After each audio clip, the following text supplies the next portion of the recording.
Welcome back to episode 6 of STEM Conversations in 2026. How is the year going so far? Have you got any interesting facts for us? The year's going okay, actually. Yeah, steady away, steady away. I do have an interesting fact. My interesting fact is that at the start of 2026, NASA are aiming to send their first crewed mission to space above low Earth orbit since 1972. And by that, I mean they're sending people, humans, to sort of orbit the moon, which is exciting. I'd like to hear more about who the crew are there. Yeah, that would be really exciting to find out, won't it? I'm sure that will be massively publicised everywhere, but something definitely to look forward to. I wonder if they'll let us on. I think so. I can't see why not. I think we'd be first choice, if anything. NASA, if you're listening, Yeah, please. You know where to find us. So today we are talking to the team from STEM on Track. They are very, very closely linked with F1, Formula One. So I have got a couple of facts/questions for you today, actually. My first is a did you know? Did you know that drivers can lose up to 4 kilograms of sweat during a single race? Pardon? Yeah. Because it's so hot in there then. It must be. It must be because of the heat of it. But they can lose up to 4 kilograms in sweat. Kilograms, is that like 8.8 pounds? It's around 9 pounds. That's, It's a lot, isn't I it? didn't know that. No, I I'd didn't. like to lie and say, yeah, I knew that. I didn't know that either. Okay, I've got another question for you. How quickly do you think they can change 4 tyres on a Formula One car when it enters the pit stop? 4 tyres. Yeah. To add, I have seen this on the telly I and have seen- been amazed by how quick it was. Yes.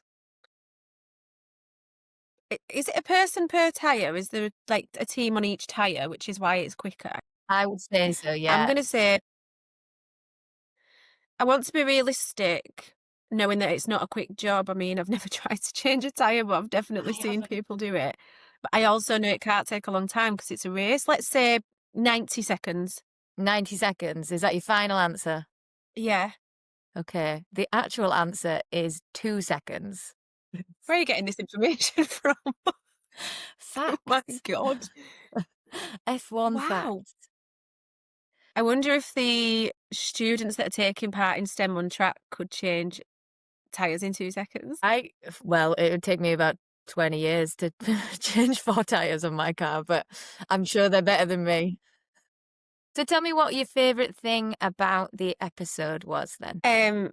Firstly, James and Adam have got such charisma, I think, which Yeah. will come through in the episode to viewers and listeners. One of my favourite moments is when they were telling us about the way that the students involved do the outreach to local businesses in terms of partnerships to fund them being part of STEM on Track. And they were saying how there was a student that just approached some members of Wilmot Dixon, which is a construction company, and they'd just seen them doing some work and went over and were like, excuse me. Somehow that young girl convinced the construction company in the moment to fund STEM on Track and for her part of the project, which I just think is brilliant. Can you imagine me and you doing that? I can imagine you doing that 100%. Fair enough. Yeah. Yeah. can Would you imagine like you- a little bit of audacity? Yeah, stomping across the playground with your little clipboard in hand being like, you sponsor us. Oh, brilliant. She's like my spirit animal. Okay, so let's hear what STEM on Track have got to say. Hello and welcome back to STEM Conversations, a podcast created to share stories, ideas and experiences shaping science, technology, engineering and maths. I'm Sarah and I'm joined by my co-host Ash. Hi. Today we're joined by Adam Sirett, former maths teacher on a mission to answer the question, when will I ever actually use this in real life, sir? And James Foster Le-Grys, co-founders of Espire Education and the STEM on Track programme. Their aim is to re-engage young people in maths and science, bridge the gap between education and employment, and help reduce the STEM skills deficit by supporting the development of over 1,500 fantastic young people. Hello, thank you. Yeah, it always sounds very grand when you put it like that, doesn't it? It is very grand. It is very grand. We're excited to hear all about it. It is great to have you with us for this episode. And today we are exploring what real world relevance in STEM looks like and how hands on experiences help young people connect classroom learning with practical skills and future careers. We're going to be touching on things like confidence, industry links, and what it takes to make meaningful STEM learning accessible for all schools. But before we dig into those bigger themes, could you give our listeners a bit of background on STEM on Track and the kind of work that you do? Yeah, I'll take that. So yeah, the background on STEM on Track stemmed from, gosh, that's the first pun, possibly many apologies. But yeah, I'm from my original maths career as a maths teacher. So popped out of university, but I've always had a passion for motorsport and engineering. I raced go-karts. My granddad raced go-karts and my dad raced go-karts. There's a bit of a dynasty going on. It was genuinely spawned out of that word that I think maths teachers get asked more than anybody else, which is, when am I ever going to actually use any of this in real life? No nodding, Ash. But it's just because I've heard it a lot myself as a science teacher. It's not because I'm agreeing. Yeah, well, no, exactly. I mean, trigonometry. When did mum and dad ever use trigonometry? Is the question over the dinner table, right? And so, in essence, in all the schools I worked in, I always set up a little go-kart team, and these kids would build up little rusty go-karts, and I was always given the kids that were kind of no-hoper kids, as it were, need a better branding than that. They would suddenly start doing high-level maths and science, working out gear ratios and working out the correct pressure in a tire, or the combustion cycle of an engine, or the solids, liquids and gases components within a hydraulic system. And yeah, that's in essence what spawned it, this idea of suddenly these kids that had no right on paper doing all of this high-level maths and science were then doing it. And it was how to expand that, really. Now, I've known James for longer than we probably care to mention, since we were 16. Like, kind of just was talking to James originally about a logo for possibly expanding on this kind of go-kart club and allowing other schools to have a go-kart club. And I'll let James fill in the rest. But effectively, James is an extremely talented e-learning developer. You know, the kind of e-learning that you had to do as a teacher in schools. It's nothing like that. Like, it's really cool stuff. James should probably take it up from there, because that's where the clever bit began. Go on, James. Let's hear the clever bit. It's really not that clever. So yeah, like Adam said, we've known each other forever, and originally I think he asked me to design a logo for him. And then, as he told me a little bit more about it, heard about this amazing idea to let kids get involved in practical hands-on learning and through motorsport. And Adam originally wanted to do it all face-to-face, which obviously, being a teacher, he had loads of experience in. I guess the issue with that is you can only impact maximum 30 kids at one moment in time. So we decided to originally build a library of content that was all about motorsport and engineering, and we built this amazing, all singing, all dancing, almost like a mini game. I always kind of explained it to people a bit like, do you remember Pokemon on the Game Boy? Like, yes. Where you kind of had like those little characters interacting.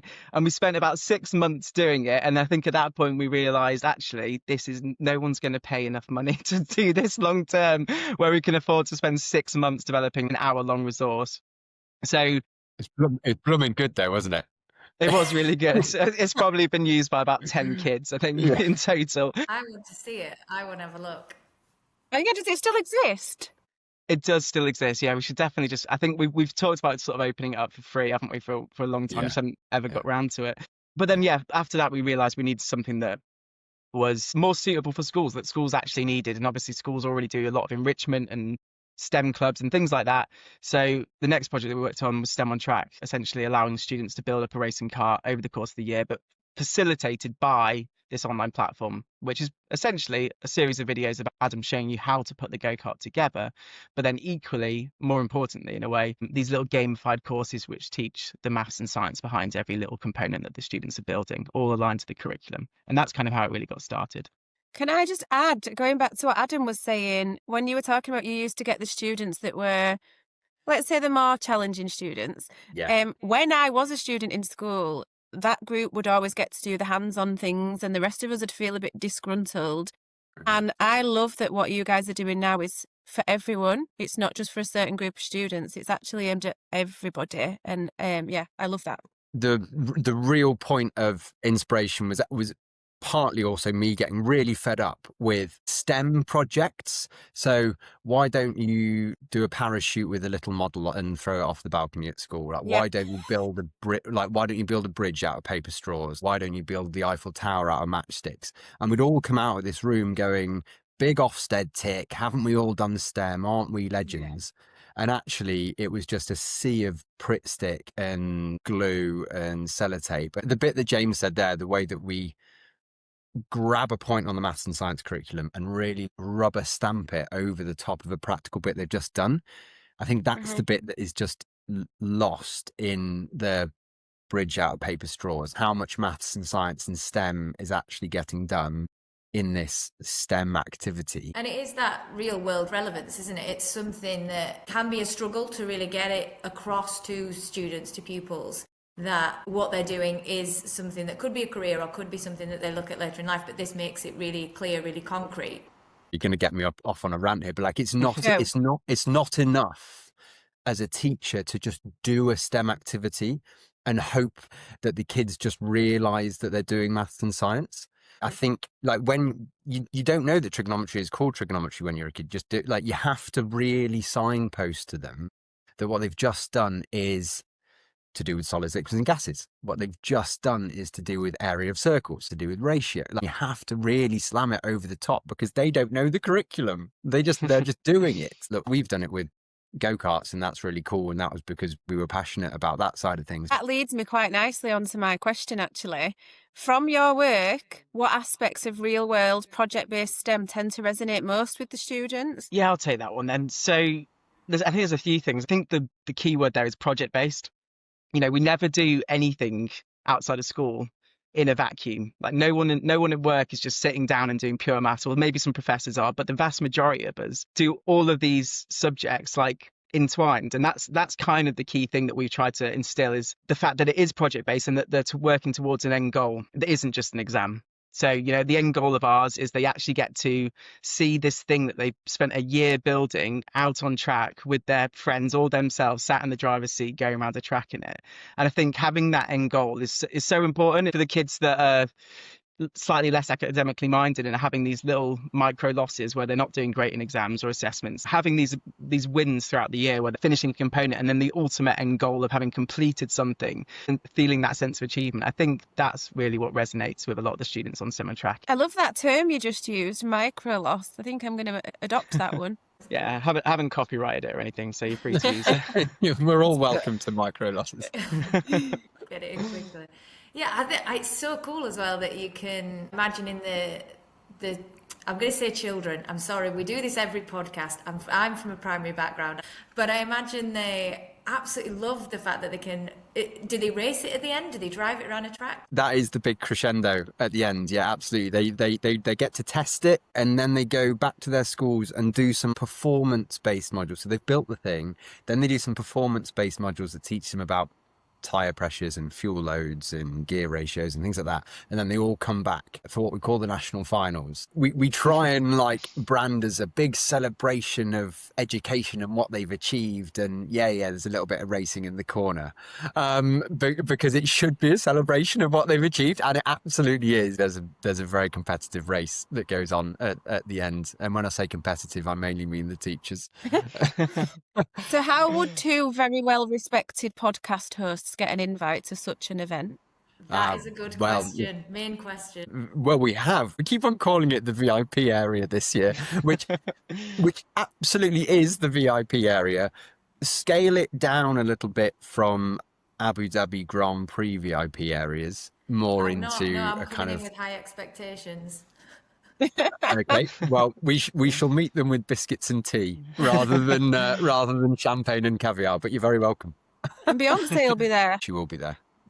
What changes do you notice then in students' confidence or resilience when they work through practical engineering or problem-solving tasks? I think the really important bit for me is that it's not a Lego kit.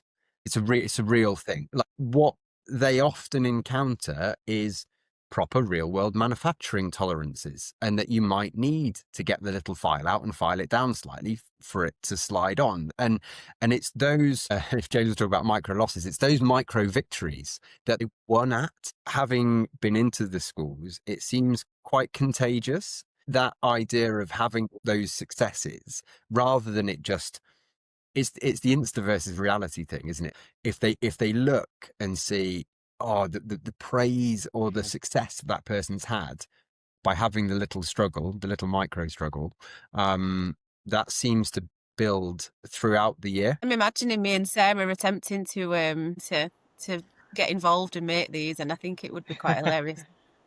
And I think about that idea of being locked in can be really good for those skills.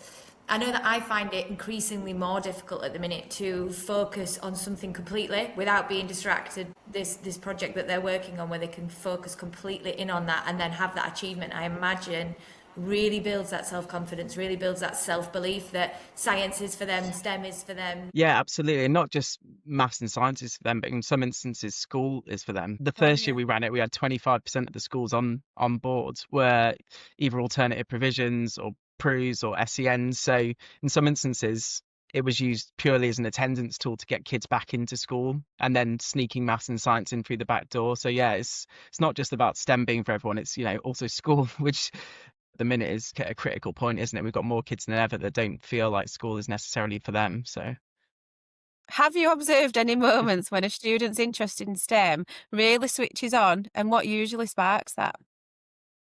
Yeah, it's a shame we don't get to see as many firsthand as we'd like, but we go and visit pretty much all the schools that we can throughout the year, and we get to hear all the stories, and sometimes we do get to see them switch on. Normally we get to see the aftermath, which is possibly even better, where they're absolutely loving it.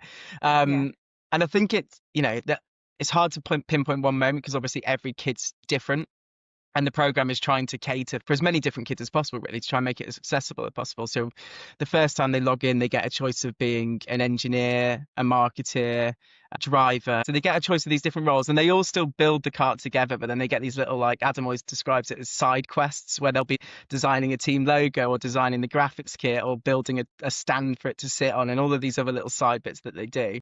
For every kid, I guess it's slightly different, that spark. Like it happens when this massive box arrives on at the school doorstep, and they're going through all the parts, and they're just like, this is fantastic. More often than not, this is one I've seen loads, is when they'll be working on a particularly challenging bit of it. As Adam was sort of explaining, it's not Lego. Some bits take quite a lot of time and effort to put together. We had one where we went into school, and one of the teachers pulled us aside and said, this kid really struggles in school, but he spent half an hour at lunch yesterday just tapping these little spaces into place in this stub axle, and he turned to his teacher and said, I could genuinely do this all day. Equally, sometimes it's when the kid will design an amazing graphics kit that's going to go around the bodywork, or seeing it on the bodywork for the first time and thinking, wow, I designed that. And I think all of these skills are still relevant to STEM. We had the head of STEM from Edinburgh University on the podcast once, and you've just echoed one of her main points, which was students feel as though there's a place for them if they assigned a certain role. The fact that they get to have an assigned role makes them feel like they really belong in that task.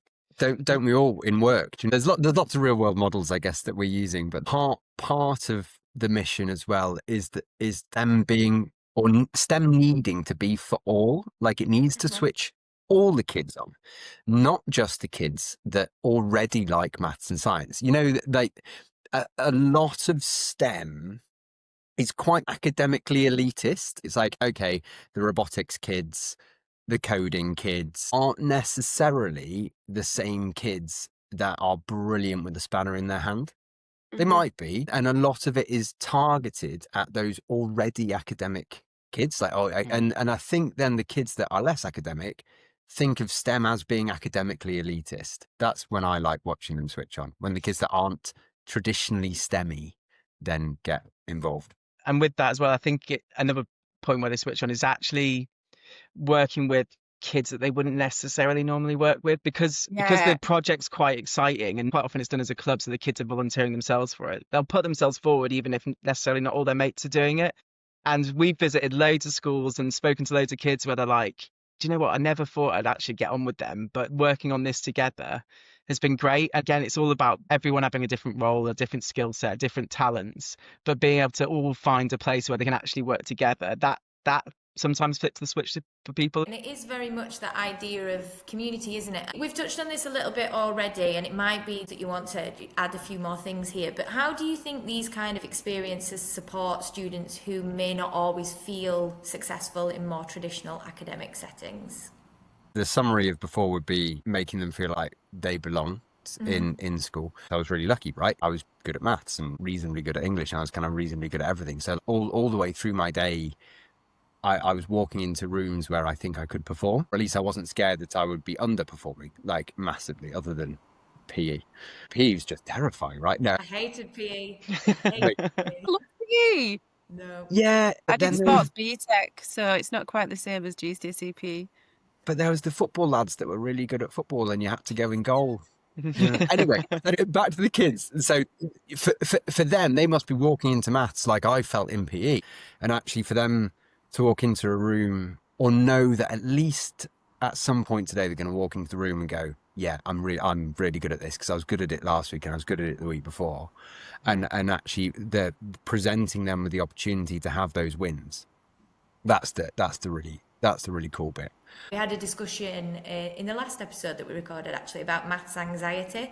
So, you know, how that can be really prevalent in young people and in adults as well. So this project-based work could help them overcome that because they are doing maths, they are doing very high level maths here, but it's in a very different setting. So the pressures might feel different. Yeah, hopefully the kid has done STEM on Track and then goes into their maths lesson and is like, yeah, I get it. We did that in STEM on Track. That's the impact that I would love dearly to measure, but I think it's really hard to capture it certainly accurately. We're sure those moments are happening. I'd love to be able to prove that they're happening.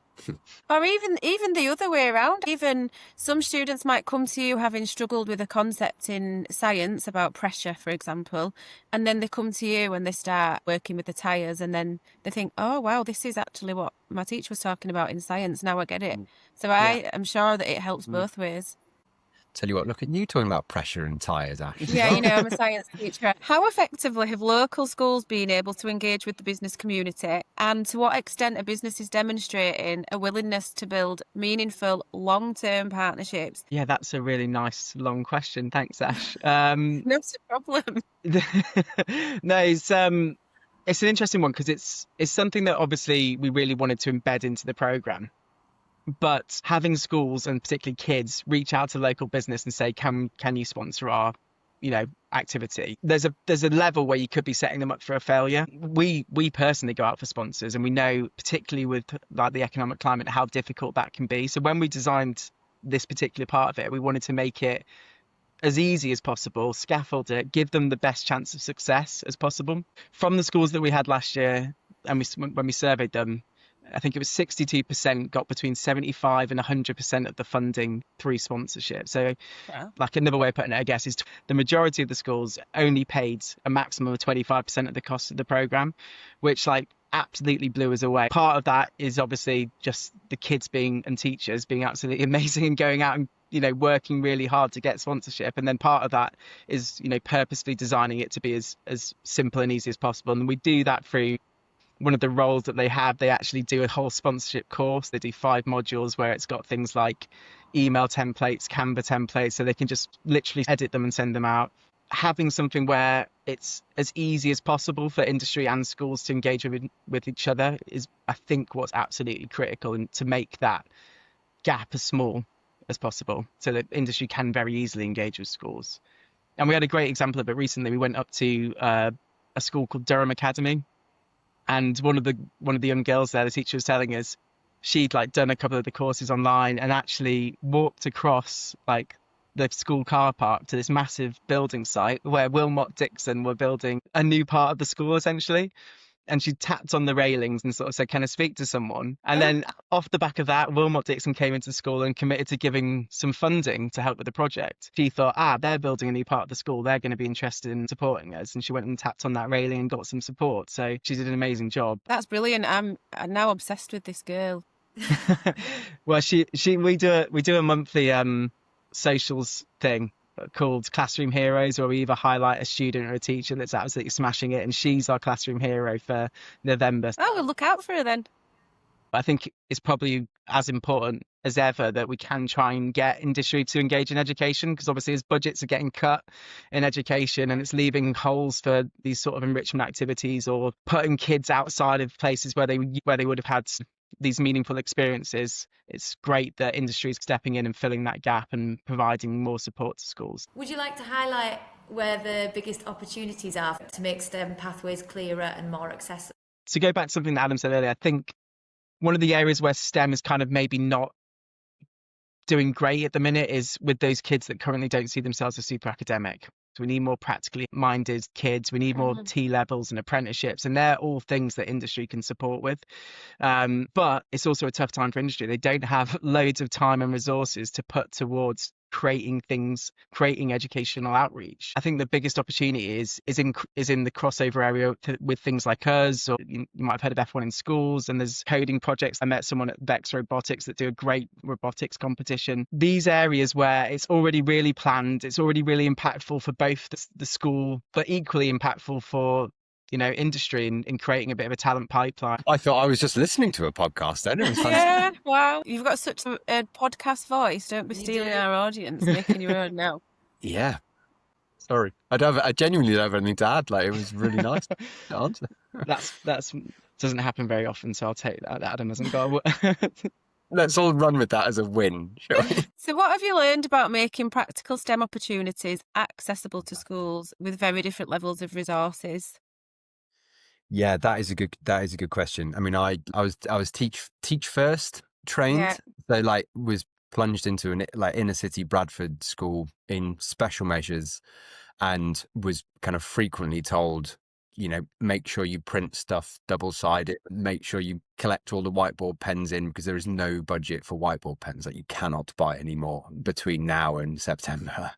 So in terms of resource, how could a school ever possibly run a go-kart building project? That sounds impossible, right? And so harking back, I suppose, to the other side, and the wonderful companies that are supporting, and the corporate side of things that are supporting, that is firstly what's making it possible, because otherwise for many schools it just is impossible. And some of them are really brave, these schools, and it's a bit of a chicken and egg situation, because limited resources. Crikey, I'm not the first person and won't be the last person to say that schools are limited with money. That is the most well-publicized thing in the world. And yet some of these super brave schools and super brave teachers might be fronting the money for the resource with the absolute trust and faith that they're going to get the resource back from the wider corporate sponsorship community. If you treat resource as money, that's one thing, but if you treat resource as time, then that's another thing that teachers and schools are ridiculously scarce of, is time, preparation time, cleanup time, delivery time, all of that. And so facilitating it with a project, I used to hate it when someone would tell me that it was all fully planned for me, but it is. It does deliver itself to the point. In fact, it's better delivered itself. Visited a school yesterday, and the teacher was like, I sit at the back and watch them make the mistake, because they interact with the platform, they get out their next bag of bits, they completely mess it up, they watch the video again, they correct it, they completely mess it up again, and then they sorted it out. And that I think, if we treat resource like time, having something that is genuinely pre-planned, bag one is week one and we're fitting those bits, and module one is week one and we're watching that. You obviously need an adult in the room, but the resource that we are supporting with most is the time and the delivery element of it. Yeah, and one of my favorite pieces of feedback that we get from teachers is when they go, you can tell this has been built by a teacher, because he just Adam just knows it inside out, he lived and breathed being a teacher. And one thing he said to me once was, when we were doing another STEM activity, he was like, you can tell that this person has never had chewing gum under their fingernails lifting up a school desk. And when I'm telling teachers about it, when we're talking them through it, you can see that they just know that it's been built by a teacher, because everything has been planned and thought out and designed to be as easy to implement as possible. And that goes from the logging in process, how it's facilitated, right down the way through to the frequent questions that we get. Adam's, we've built videos on like every minor little thing. So that's one way in which it's, we try to make it as accessible as possible. We couldn't do it without our partner, our national sponsor, which is BWT Alpine Formula One team. They provide a lot of support, not only to make it as real as possible and to give the students an idea of what it's like to work in F1, but equally they give us, funding to make it accessible for a lot of schools as well. So we're able to provide grants directly to schools who, are in really deprived areas or want to enter an all-girls team or various other criteria that we have to try and make it more accessible for schools that otherwise wouldn't be able to do it. I would have loved this, not only as a student when I was at school. I can just see myself getting so stuck into it. But even when I was in the classroom, I wish that I'd have been able to watch the students do, not just sat in their rows watching me teach really excellently, obviously, but out and about doing something like this. I feel like I've missed an opportunity. It will always ever be extra, though. Well, will it always ever be extra? There's another point about whether STEM should have its place on the curriculum in its own right. I would possibly be an advocate for that, but I might also have an overarching want for that to be the case. But running a STEM club or extracurricular club, build it is extra, right? Aside from being the science teacher that you were, the primary school teacher that you were, the maths teacher, so it has to be resourced to the point where you can finish your science lesson that you delivered beautifully, Ash, and then walk into the room and say, right, 20 kids, crack on. And that's your delivery. So yeah, that's the important bit. So if you could change one thing, and I'm going to say one thing because every time I've asked this question about a different topic, we do get lots and lots of answers, but I'm going to pin you down to one thing about how STEM is delivered or experienced in schools. What do you think would have the biggest impact? To get one each. No. Get one each if you can. James is protesting in the background. I think the biggest way is to change it to be project based. Whatever it is, the outcomes from the STEM thing being project based, not a one-off day, not a STEM day. It has to be project based and a little bit every week, and then that will change it. And then we've talked for as long as this podcast about the outcomes that come from it being project based, and all the spin-off wonderful bits that come from that. And it doesn't have to be all year, but at least maybe all term or all half term or something like that. But yeah, project based. James, the pressure is on. You put me on. Yeah, well, I'll steal Adam's usual one then, which is ensuring that we actually signpost the maths and science. So obviously it's great doing these practical hands-on projects, building towers out of paper straws or building a rocket, but actually showing them where the maths and science that they've done in the classroom relates to it. So I'll give you the example that I know. When they build the brake disc, they don't just build it. Afterwards, they do a little gamified lesson which teaches the science behind it. So it's all that we teach them about energy transfer. I think that's so important because otherwise they're just doing a practical. Sarah, have you got one? Oh, have you ever asked Sarah before?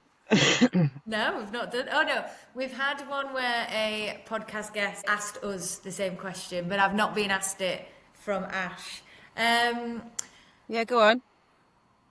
I think for me, and I'm not saying this doesn't happen at the moment, but I think for me it's that real world relevance. It's understanding the why they are doing something. It's our job to make those pathways really, really clear for students so that they then feel that sense of belonging and part of it, but also where it can take them in the future. Get them excited. We want them to be excited by STEM. We want to be filling those STEM roles in the future. And of course, I'm now going to ask you, Ash, what's yours? This is like when you asked me my favourite dinosaur last week and I was fuming about it because I didn't know any dinosaurs that had not already been taken. I think mine's a bit of an umbrella overarching one. This is a politician's answer, but everything you've all said wrapped together, I think we need more passion from the actual teachers delivering the STEM, or time for their passion to shine through into the students, because the curriculum is so massive and a lot of it is a little bit irrelevant to real world, it'd be great if we could strip the curriculum back and then give the teachers the time to actually have fun and get the students engaged and excited instead of being very, this goes back to what Adam was saying at the start, but there is this sort of academia. What was the term you were using? Academic elitism? I think so. Sounds good, doesn't it? Let's go with that. So to end our conversation, we want to give listeners one key takeaway from each episode. What is one idea, perspective, or piece of advice that you'd love listeners to carry with them after this conversation? For me, I suppose it feels simple, which is to use your passion, whether it's football, like there's so much STEM and calculation in football or whatever. Like, yeah, I liked go-karts and there was loads of really obvious STEM in that. But to promote STEM education through something that's real, like passion you can't just have passion. You only have passion about the thing that you really enjoy and that you really love. So like for a teacher to bring that with them and then attach the STEM to it, that would be the thing that I would love in STEM education to happen more. Yeah. Try and feel empowered to do that. You've just said my answer in a much more articulate way than I did. You teed me up. I guess I'll probably talk to educational resource people because that's kind of what I am. I don't know the teaching world as much, but I think if we want STEM to be accessible for all, what I'd like the people designing those resources to go away with is that it has to be a very conscious choice when you're designing these sort of experiences or activities or whatever else. It's very easy just to build it in whatever, your background and ideas are, but when we've designed STEM on Track and other projects we've done in the past, it has to be a conscious choice about the language you're using, the colours, the text, the voiceover, the characters that the students interact with. So it's just about going away and thinking if we want people from different backgrounds and different, skill sets and everything else to be involved in STEM, putting that front and centre and making it a really conscious choice when you're trying to design activities for kids. Oh, that was great. And Adam, James, thank you so much for joining us on this episode. Yeah, it's really lovely to talk about it, and thanks for the opportunity. Yeah, thank you. It's been great. Really enjoyed it. And thank you to everyone listening. And don't forget to follow STEM Conversations wherever you get your podcasts. And join us next time for more stories and ideas shaping science, technology, engineering, and maths.